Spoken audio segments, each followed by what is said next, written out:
These are the ones that would start all the trouble at the interface areas. So, yes.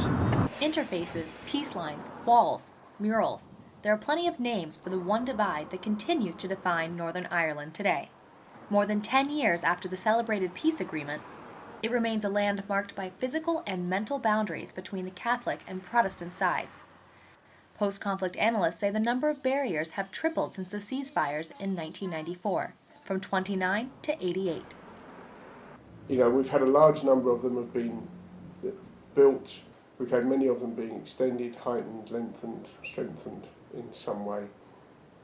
And it's now become the norm that you build barriers. This is Clifton Park Avenue. This would have been a very hot spot during the Troubles. Loads of sectarian murders were done around this neck of the woods.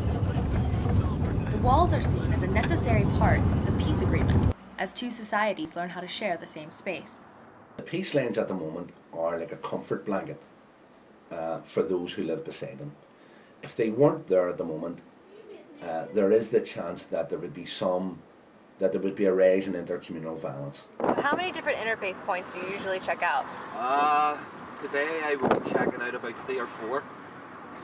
But we have as many as, let's see, 4, 5, 6, 7, 8, 9. We have about 9 interface areas in West Belfast alone. I'm standing in front of what looks like an ordinary roundabout to most people, but in fact it stands for a lot more. Cameras constantly watch this area as it's one of the region's silent interfaces. Even without a physical barrier, the roundabout serves as a wall between Catholics and Protestants. We've got this stage now where we have networks all over this town around all the peace lines, and anytime there's any trouble, community people will be the first on the scene, and they'll work in partnership with the police. Once you see kids and all gathering, you know what they're gathering at the interfaces for, so you try and move them on as quickly as possible. Once you move them on, it usually all dies down then, and you can go home and get a cup of tea.